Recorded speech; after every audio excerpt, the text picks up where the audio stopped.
Orange, partenaire de la transformation numérique des commerces, entreprises et collectivités, présente Sud Radio, le numérique pour tous, Vanessa Pérez. Bonjour et bienvenue dans ce nouveau numéro du numérique pour tous, spécial innovation au service de la construction et du secteur du BTP. Alors ça vous dirait de savoir à quoi ressembleront nos maisons et nos villes dans un contexte de révolution énergétique et climatique, ou encore de trouver l'artisan qui va vous dépanner en plein week-end, bah oui parce qu'on a toujours des problèmes le week-end, ou enfin de pouvoir commander une camionnette avec chauffeur qui arrive dans l'heure pour vos livraisons ou vos déménagements. Eh bien vous allez voir que c'est possible. Restez avec nous pour découvrir toutes les réponses avec nos invités. Le numérique pour tous, spécial innovation au service du BTP et de la construction, c'est tout de suite et c'est sur Sud Radio. Sud Radio, le numérique pour tous, Vanessa Pérez. Alors aujourd'hui, dans le numérique pour tous, on va vous faire découvrir comment nos maisons, nos villes et nos routes sont désormais pensées grâce au numérique dans un contexte d'urgence environnementale. Il faut savoir que le secteur du bâtiment, c'est 45% de la consommation d'énergie en France par an. Et la question qui se pose vraiment est de réussir à concilier construction et performance énergétique. Pour en parler, j'ai le plaisir d'accueillir Julien Villalongue. Julien, bonjour. Vous êtes directeur de Léonard, la plateforme prospective d'innovation du groupe Vinci. Vinci, qui je le rappelle, est un leader mondial des concessions, de l'énergie et de la construction. Vous avez sûrement vu ce logo célèbre, que ce soit sur vos bâtiments ou vos routes ou sur différents chantiers. Et donc Julien, votre groupe est présent dans près de 120 pays et l'ambition de ce groupe face à l'urgence environnementale est d'accélérer la transformation du cadre de vie, des infrastructures et de la mobilité. Alors Julien, le secteur de la construction est en pleine évolution. J'aimerais qu'on commence et qu'on essaie de comprendre quels sont les principaux enjeux de ce secteur. Bonjour Vanessa et bonjour à tous. Alors oui, ce secteur de la construction des villes dans lesquelles nous vivons, des infrastructures sur lesquelles nous nous déplaçons, est globalement confronté à trois grandes transitions. La première transition, c'est la transition numérique, celle de l'innovation, celle dont vous parlez tous les dimanches dans votre émission. La deuxième grande transition très structurante, et vous l'avez évoqué, c'est la transition environnementale. Je pense qu'on va y revenir dans cette émission. Et puis, une troisième grande transition qui a plutôt trait aux usages, à la façon dont nous vivons. Nos modes de vie évoluent. La façon dont nous vivons aujourd'hui, ce n'est pas la même façon que nous avions de vivre il y a 10, 20 ou 30 ans. Et ce n'est pas la façon dont on vivra d'ici 20 ou 30 ans. Et quand on pense le temps long des infrastructures, des bâtiments, c'est aussi important d'avoir cette transition à l'esprit. Et oui, vous êtes sur un temps long. Alors justement, vous évoquez la transition énergétique et climatique. On sait que le secteur de la construction est le plus gros consommateur d'énergie. Comment cette transition impacte le métier de Vinci ? Alors, plus que les impacts, je pense que les métiers de Vinci sont vraiment au cœur de cette transition. Quand vous êtes un groupe qui construisait, qui exploitait des infrastructures de mobilité, qui intervenait dans les métiers de l'énergie, vous ne pouvez être qu'un acteur, on va dire, proactif de ces grandes transitions. Le groupe Vinci s'est engagé dans une trajectoire d'atténuation et d'analyse de nos impacts, de diminution de nos impacts. Et notre mission chez Léonard, qui est ce laboratoire d'innovation, pour les gens qui ne l'auraient pas compris, mais je le rappelle. Donc, dans ce laboratoire d'innovation et de prospective, c'est d'accompagner des innovateurs, des entrepreneurs pour répondre aux enjeux de cette transition. Si vous m'autorisez, il y a deux champs dans cette transition. Allez-y. Il y a un champ où on va chercher à réduire nos impacts, ça s'appelle l'atténuation, réduire notre consommation de ressources, notre consommation énergétique, nos émissions de gaz à effet de serre. Et il y a un autre champ aussi qui est important, c'est comment on s'adapte. Notre climat change, notre climat va continuer à changer et nos villes vont se retrouver face à des climats qui ne sont pas celles qu'elles ont connues sur les précédentes décennies. Et donc c'est aussi important, à mesure que l'on réduit nos impacts, aussi que l'on prépare nos infrastructures, nos bâtiments, nos maisons aux conséquences de ce changement climatique. Donc ça veut dire que vous allez travailler par exemple sur des nouveaux matériaux comme des bétons moins carbonés, comme des matériaux innovants qui vont permettre de gérer les températures par exemple. Alors, par exemple, c'est intéressant, vous mentionnez le béton. Le béton, c'est un matériau presque roi dans la construction. C'est ce que vous voyez autour dans vos bâtiments. La production de béton dans le monde, c'est à peu près 4 milliards de tonnes chaque année. Donc c'est conséquent. Le ciment, c'est l'une des composantes dans la recette du béton, c'est 8% des gaz à effet de serre, des émissions globales de gaz à effet de serre. C'est important. Donc comment on réduit ces impacts-là ? On change la recette. On va dans le béton, vous aviez plusieurs éléments. Vous avez notamment du ciment, qui est l'une des composantes qui est très carbonée. Et donc on va chercher à avoir des substituts. Voilà, quand vous faites une recette de cuisine, vous pouvez avoir des substituts en fonction de la légèreté du gâteau que vous voulez faire, par exemple. Bien là, on va aller chercher à alléger le béton de son contenu carbone et on va pouvoir le réduire de 2 à 3 quand même. Enfin, c'est assez conséquent dans la façon dont on réduit ce sujet. Le groupe a développé une marque qui s'appelle Exegi, qui est une marque de béton bas carbone. Et ce qui est important aussi, c'est d'assurer la diffusion de ces bétons dans les chantiers au plus près du terrain, des compagnons. Quand vous construisez quelque chose, il faut pouvoir choisir des bétons qui sont plus performants environnementalement. Et là, c'est une start-up qu'on a accompagnée qui s'appelle E-Béton. Je vous invite à aller regarder ebéton.io sur Internet pour justement accompagner la diffusion de ces bétons et le meilleur choix de ces bétons. Le béton, c'est un matériau qui a de très bonnes on va dire, propriétés. C'est pour ça qu'on l'utilise. Et il faut qu'on ait ses propriétés en ayant des empreintes carbone. Et c'est vrai que ça fonctionne pour un groupe international comme le vôtre, mais aussi pour des artisans au quotidien qui travaillent, ou même des gens qui travaillent sur leur propre habitation. C'est quelque chose à garder à l'esprit. Alors il y a un autre sujet dans la construction et le bâtiment qui sont les déchets, parce que c'est un secteur majeur quand on démantèle un immeuble ou une autre construction. Que deviennent ces déchets et comment les gère-t-on ? Alors vous avez raison, les déchets, en France, on produit tous autant que nous sommes, à peu près 350 millions de tonnes de déchets chaque année. 8% de ces déchets, c'est vos déchets ménagers. Donc c'est ce que vous produisez dans votre cuisine, pour caricaturer. 70%, c'est le monde du BTP. Donc c'est conséquent. C'est colossal. C'est le premier producteur de déchets en France et en Europe, c'est le secteur du BTP. Donc il faut s'occuper, on va dire, de ces déchets. De deux façons. Évitons de produire des déchets. Donc on développe ce qu'on appelle de l'économie circulaire, c'est-à-dire que vous allez réutiliser, réemployer, recycler tout ce que vous pouvez faire. C'est le pot de confiture que vous allez réutiliser pour faire de la confiture ou pour faire un pot de plante ou dont vous allez réutiliser le verre. C'est un peu la même chose quand vous faites en chantier. Vous allez réutiliser du bois, de la moquette, de l'acier, que sais-je, un peu tous les matériaux. Il faut le penser avant. Il ne faut pas le penser une fois qu'on est confronté au problème. On évite de créer des déchets. Et puis, il y a quand même du résiduel du déchet. On arrive quand même à valoriser 50% des déchets dans le secteur du bâtiment. L'objectif, c'est d'être plutôt à 70%. Et donc là, ça fait écho justement à toutes ces innovations numériques. On va numériser toute la gestion de déchets pour être sûr que qu'on sache sur un chantier qu'est-ce qu'on produit comme déchets, où c'est qu'on va aller l'envoyer pour une valorisation le plus près possible du chantier. Pour avoir du circuit court, effectivement. Exactement. Il ne s'agit pas de faire des milliers de kilomètres à générer des déchets. du CO2. Il y a une pertinence qui est peut-être un peu discutable. Et donc là, c'est une start-up qui s'appelle par exemple Waste Marketplace. Plateforme de gestion des déchets, plateforme de marché des déchets. Donc vous pouvez aller en ligne. Et pour le grand public peut aller sur cette plateforme. C'est plutôt pour des entreprises, des professionnels, des artisans. Pour des professionnels. Mais justement, ça vous permet de digitaliser toute la gestion des déchets. Il y a de plus en plus de réglementations qui vous y obligent d'ailleurs.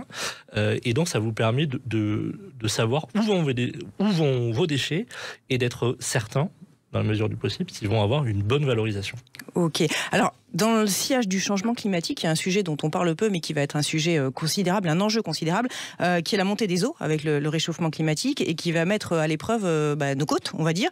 On imagine à peu près à 1 milliard de personnes les gens touchés à hauteur à 2050. Concrètement, ce sont des sujets, vous étiez sur un temps long, vous nous avez dit, vous êtes sur un temps long, vous nous l'avez dit en début d'émission. Concrètement, vous commencez à anticiper cette évolution ? Alors, nous devons l'anticiper collectivement, je dois dire. L'une des conséquences du changement climatique, c'est effectivement l'évolution du niveau des mers et puis la multiplication des tempêtes côtières. Et donc ça va mettre nos côtes, toutes nos villes, toutes nos infrastructures qui sont sur ces côtes à rude épreuve. Donc il faut anticiper effectivement cette évolution. Vous avez plusieurs stratégies pour y répondre. Vous avez des stratégies de protection, donc c'est la multiplication par exemple des digues, et on développe une solution notamment qui s'appelle Carapace qui va permettre de suivre l'évolution de la performance de ces digues. Quand vous construisez une digue, vous essayez de la construire sur le temps long, vous le disiez, sur plusieurs dizaines d'années. Et donc, il faut être sûr qu'elle va pouvoir résister aux vagues, aux tempêtes récurrentes qui vont pouvoir s'attaquer à cette digue. Donc, solution digitale avec des technologies spatiales vraiment très avancées, justement, pour nous permettre de développer ce type de technologie. Puis après, vous avez d'autres types d'innovations. Vous pouvez avoir des maisons qui vont être des maisons flottantes.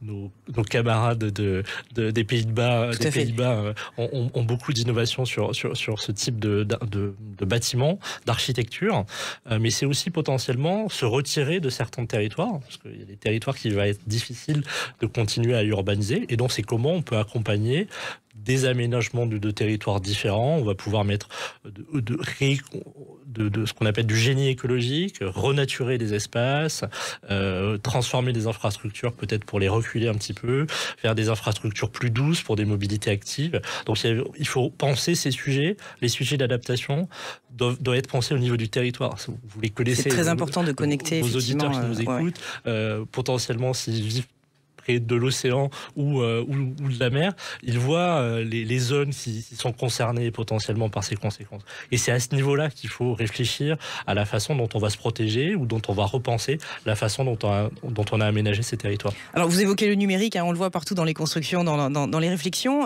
On sait aussi que dans la gestion des collaborations, parce qu'un chantier c'est parfois plusieurs milliers de personnes, le numérique est très très présent. Ça veut dire qu'il y a des nouveaux métiers aujourd'hui qui sont en train d'émerger dans le BTP ?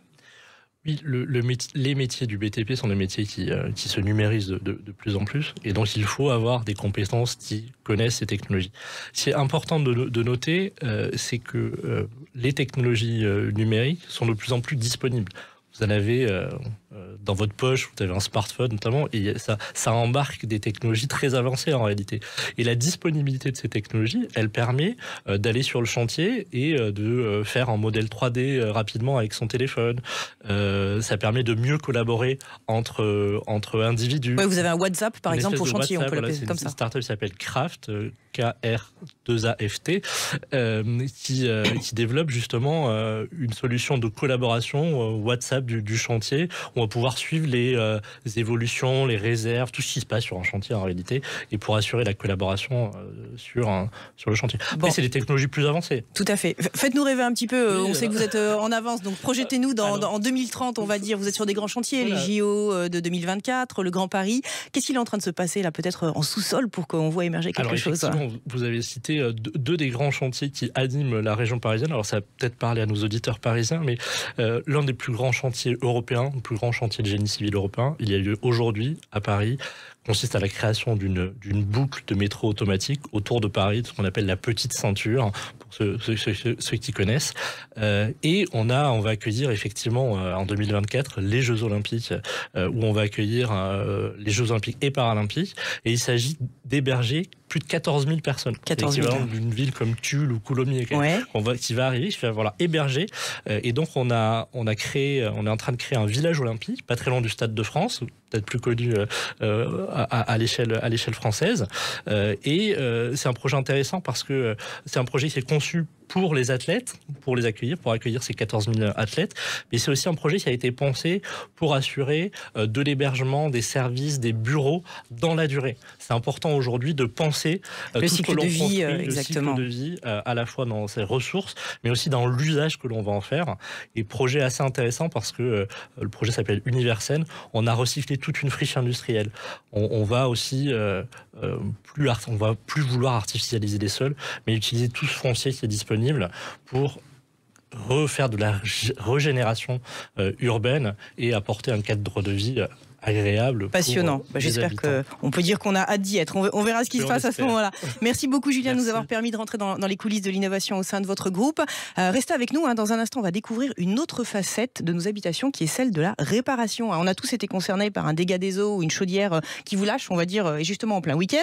Et on va vous faire découvrir comment trouver l'artisan qui va pouvoir réparer votre tableau électrique ou votre chaudière à gaz dans l'heure. On vous dira même comment trouver une camionnette avec chauffeur pour vos livraisons ou vos déménagements. On se retrouve dans un instant dans le numérique pour tous avec nos invités pour en parler. Orange, partenaire de la transformation numérique des commerces, entreprises et collectivités, présente Sud Radio, le numérique pour tous, Vanessa Pérez. Le numérique pour tous, c'est votre nouveau rendez-vous pour découvrir comment le numérique transforme votre quotidien. Et aujourd'hui, le numérique pour tous est dédié à la construction et au secteur du BTP. Et tout de suite, j'ai le plaisir d'accueillir le directeur de la société Mesdépanneurs.fr, une plateforme qui réunit tous les corps de métier liés à l'habitation pour vous apporter un service sur mesure 24 heures sur 24 et 7 jours sur 7. Alors Mathieu Boitin, bonjour. Bonjour. Vous dirigez cette société. Merci d'être parmi nous. Je rappelle mesdépanneurs.fr. Est-ce que vous pourriez nous expliquer ce que c'est que mesdépanneurs.fr ? Alors mesdépanneurs.fr, ça part d'un constat assez simple, c'est qu'aujourd'hui, quand on est les pieds dans l'eau, qu'on a claqué sa porte ou qu'on a un problème dans sa maison, dans son appartement, on a de fortes chances de se faire arnaquer. Hein. Il faut savoir qu'aujourd'hui, c'est 10 000 plaintes par an à la répression des fraudes qui sont déposées. Pour combien de pas déposés, on sait que c'est un problème qui est très très grave. Parce qu'on a appelé le mauvais interlocuteur pour son dégât des eaux ou sa chaudière qui explose, par exemple. Exactement. Et donc, nous, notre métier, c'est justement de vous promettre un dépannage qui est fiable. Ça veut dire avec une garantie de prix et une garantie de qualité. Et donc, de vous dépanner les yeux fermés, comme le dit notre slogan. Alors, concrètement, quel type de métier vous fédérez sur mesdépanneurs.fr ? Alors concrètement, mesdépanneurs.fr, on va travailler sur du dépannage qui va être souvent très urgent, avec de la plomberie, de la serrurerie, donc des cas d'usage qui vont être au secours, j'ai les pieds dans l'eau, il y a un évier bouché ou la douche bouchée et j'arrive pas à déboucher, ou j'ai claqué ma porte, je le disais, ou la porte s'ouvre plus, hein, on a un peu toutes les subtilités de la porte, donc de la plomberie, de la serrurerie, de l'électricité aussi, vous avez parlé de panne de tableau électrique, de la vitrerie, voilà. Et puis de plus en plus, la nouveauté et notre actualité, c'est que les clients nous demandent de revenir pour des travaux d'embellissement. Et donc, on a développé maintenant toute une gamme d'offres autour de la peinture, de la réfection de sol ou plus généralement de travaux d'embellissement. Alors imaginons, j'ai un souci, que fais-je ? Voilà, j'ai les pieds dans l'eau, vous l'avez dit, je vais sur quelle plateforme ? Comment ça se passe ? Parce que je suis un peu en panique déjà, donc qu'est-ce qui se passe ? Alors justement, pas de panique, mesdépanneurs.fr est là pour ça. Alors la première chose, c'est tout simplement de ne pas paniquer. Hein. On sait que malheureusement... Rigolez, je resterai calme par rapport à ce genre de sujet. Sont un peu liés à la panique, donc évitez la panique. Maintenant, vous savez qu'il existe une solution. Alors vous allez bien sur le site mesdépanneurs.fr, si vous me permettez d'insister là-dessus, parce qu'on est déjà pas mal copié, pas mal imité, donc vous tapez bien mesdépanneurs.fr. Donc sur mon mobile, parce qu'imaginons que j'ai claqué ma porte. Exactement. Et que heureusement que j'ai mon mobile et je peux je suis chez un voisin et je lui demande d'aller sur Internet. Et donc notre principe, c'est d'avoir un accès qui est très simple. Ça veut dire qu'on ne va pas vous demander pendant des heures de créer un compte client, d'installer un mot de passe ou je sais pas quoi. Simplement, vous nous décrivez votre problème. On va vous poser 3, 4, peut-être 5 questions, qui sont des questions très simples et à la portée de tout le monde, pour décrire ce qui vous arrive. Donc vous allez nous dire, j'ai claqué la porte. On va vous dire, elle est comment cette porte ? Et puis voilà, vous allez répondre à 3-4 questions. Pour ceux qui ne sont pas à l'aise avec le digital, vous pouvez aussi nous appeler. Hein. On sait qu'il y a beaucoup de clients qui aiment aussi nous appeler. Donc il faut mettre ce téléphone dans votre mobile, comme ça au moins vous n'avez pas de surprise. Le meilleur réflexe, c'est effectivement de préenregistrer notre numéro. Et donc sur le site web ou par téléphone, tout simplement vous nous appelez à l'aide. On vous confirme très vite la prise en charge de votre demande. Ça veut dire qu'on va vous envoyer un SMS en vous disant on a bien vu votre commande. Et puis sous quelques minutes, en général moins de 20 minutes, vous allez être appelé par un artisan qui est membre de notre réseau, qu'on a présélectionné et qui va vous dire j'ai bien vu votre commande. Il va vous confirmer l'heure de votre rendez-vous. Hein. Un point aussi très important dans notre parcours client, c'est que le client décide de l'heure de rendez-vous. Hein. C'est pas au client de se soumettre, c'est l'inverse. Et puis il se déplace tout simplement. Donc j'ai un devis avant, parce que je veux pas non plus signer les yeux fermés. On m'envoie un devis que je valide. Ce qui est effectivement très important, c'est que quand on vous pose ces questions, on vous donne déjà une fourchette de prix et une indication de prix. Donc ça vous permet de savoir quel va être le prix de l'intervention. Par exemple, si vous avez claqué votre porte, on va vous dire ça va vous coûter entre 70 et 130 euros. D'accord. Si vous nous appelez parce que, je sais pas, la chasse d'eau fonctionne plus, on va vous dire ça coûte entre 100 et 150 euros. Et l'artisan qui va se déplacer à votre domicile, il va toujours vous faire un devis en respectant cette fourchette de prix. Donc c'est ça qui fait que notre garantie de prix, elle est très très forte et les artisans jouent parfaitement le jeu. Et travaille dans le respect de cette fourchette de prix. Ok. Vous avez été racheté récemment par Engie. Quelle est la cohérence, juste pour conclure cet entretien ? La cohérence, elle est parfaite parce que Engie travaille de plus en plus sur le confort vert à domicile. Donc avec des offres d'énergie verte, mais aussi avec toute une notion qui est consommer moins et entretenir son installation intérieure. Et on sait que quand on a besoin d'une installation intérieure bien entretenue, on a besoin de faire appel à de vrais professionnels. Et c'est en ça qu'on s'inscrit parfaitement dans leur gamme d'offres. Merci Mathieu, et je rappelle encore une fois mesdépanneurs.fr et enregistrez le numéro, comme ça vous n'aurez pas de surprise, vous serez rassurés. Exactement, merci beaucoup. Alors pour terminer, imaginez que vous ayez besoin de commander une camionnette avec chauffeur pour vos transports d'objets volumineux ou vos livraisons, ou vos déménagements même, et avec un chauffeur qui arrive dans l'heure. Il y a une solution qui existe pour ça. Et pour en parler, j'ai le plaisir de recevoir Guillaume Fournier, qui est le fondateur de Supervan. Alors Supervan, Guillaume, dites-nous en quoi ça consiste. Supervan, pour faire simple, c'est le Uber de la camionnette. C'est la possibilité de commander un chauffeur, exactement, un camion avec un chauffeur. Et en fait, l'idée est née d'un problème, c'est de transporter un canapé dans Paris. La seule solution qui s'offrait à moi à ce moment-là, c'était effectivement la location de véhicules utilitaires. Mais ça, c'est très compliqué. Il faut réserver le véhicule, se rendre en agence, faire l'état du lieu du véhicule, pour ensuite tout simplement profiter du véhicule, faire le chèque de caution, et sans oublier de revenir et de faire une nouvelle fois l'état des lieux du véhicule, faire le plein, enfin bref. Ouais, un casse-tête, un casse-tête. Parcours du combattant, et donc on s'est dit qu'il y avait une solution plus simple, surtout pour faire un transport d'un point A à un point B. Ok, alors vous pourriez me citer quelques exemples très concrets qui nous concernent tous, qui concernent nos auditeurs, sur des choses à déménager? Supervan, c'est la solution idéale pour la table ou le canapé que vous avez acheté sur le Bon Coin, pour votre sortie de magasin, typiquement chez Ikea quand vous êtes un peu chargé, ou pour un petit déménagement. On connaît tout ça, effectivement. Donc ça, c'est pour du particulier, mais aussi pour du professionnel. Exactement. En fait, ça représente une toute petite partie de notre activité, mais le gros de l'activité, c'est une offre qui est réservée aux professionnels. C'est plus de 80% de notre chiffre d'affaires. Et on travaille énormément avec les entreprises du bâtiment. C'est le secteur d'activité qui est le plus représenté chez nous. Et en fait, on comprend vite pourquoi, parce qu'en fait, les entreprises du bâtiment ont besoin au quotidien de se faire approvisionner des matériaux. En zone urbaine, on n'a pas la possibilité de stocker des matériaux sur ces chantiers. Et donc aujourd'hui, Supervan, c'est la solution idéale pour elles, pour éviter de perdre du temps, de perdre 2 heures à aller s'approvisionner en matériaux. Et nous, on est convaincus que en fait, leur valeur ajoutée, elle se trouve sur leur chantier et pas derrière le volant. Donc aujourd'hui, en fait, il y a beaucoup d'artisans qui nous utilisent pour aller chercher leurs propres matériaux. Et donc, on a cette offre de camionnettes, mais on a également une offre de poids lourd. Donc Supervan, c'est aussi le Uber du poids lourd. Quel volume à peu près vous allez de combien à combien On va du 6 au 20 mètres cubes pour les véhicules légers, et pour les poids lourds, on va jusqu'à 10 ou 11 tonnes avec des bras de grue de 26 tonnes, exactement. Et donc, vous commandez en 3 clics justement, alors en 3 clics. Alors c'est quoi 3 clics? Si on va sur supervan.fr, racontez-nous. C'est très simple. Vous allez sur supervan.fr, vous saisissez votre adresse de départ et votre adresse d'arrivée, vous sélectionnez le véhicule dont vous avez besoin, et ensuite vous sélectionnez le nombre de manutentionnaires dont vous avez besoin, si c'est le cas pour votre mission, et ensuite votre véhicule arrive en moins d'1 heure sur le lieu de chargement. Vous avez également la possibilité de réserver une semaine, un mois ou un an à l'avance si vous le souhaitez. Et vous êtes présent sur combien d'agglomérations aujourd'hui en France? On est présent sur 9 agglomérations en France aujourd'hui. Ça sera 12 à la fin de l'année, qui sont aujourd'hui l'Île-de-France, Lille, Rouen, Marseille, Lyon, Toulouse, Toulon, Bordeaux. Et vous êtes en pleine expansion, donc on a la chance de pouvoir vous trouver dans quelques mois. Exactement, n'hésitez pas à aller sur le site internet et de faire votre requête, vous verrez si on est présent. J'ai quand même une petite question, parce qu'on se pose souvent la question du statut des chauffeurs-livreurs en ce moment. C'est un grand sujet. Chez Supervan, comment ils sont bien traités? Comment ça se passe? Dites-moi tout. Alors le transport de marchandises, c'est une profession réglementée, et tous les transporteurs, pour le coup, sont des salariés des entreprises de transport avec lesquelles on travaille, de nos partenaires en fait. Donc il n'y a aucun auto-entrepreneur chez Supervan aujourd'hui. Très bien. En avant-première, un petit scoop, des perspectives à nous partager? Non, la première perspective pour nous et la première mission, c'est d'accompagner nos transporteurs vers des véhicules plus propres. La tendance de fond qu'on observe aujourd'hui, c'est quand même que les véhicules, en tout cas les villes se ferment de plus en plus et ont tendance à bannir les véhicules les plus polluants et les plus bruyants. Et donc notre objectif, c'est d'accompagner nos transporteurs pour que eux-mêmes puissent continuer à opérer la logistique de demain pour nos clients.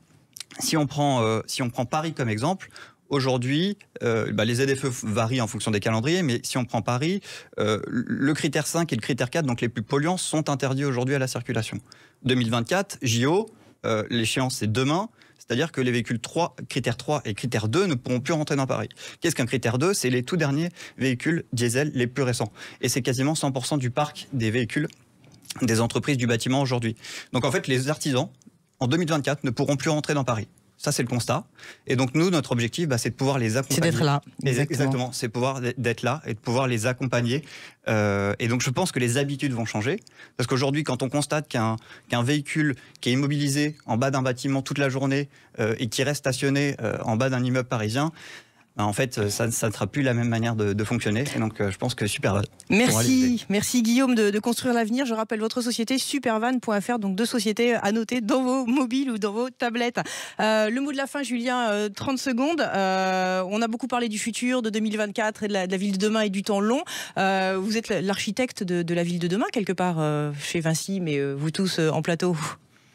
On essaye en tout cas, mais c'est important de constater, et les autres invités l'ont noté, c'est que la ville de demain, elle existe déjà en réalité, et on doit beaucoup se concentrer sur la façon dont on va régénérer cette ville, dans la façon dont on va peut-être mettre plus de biodiversité, plus de nature dans cette ville, dans la façon dont on va rénover nos bâtiments.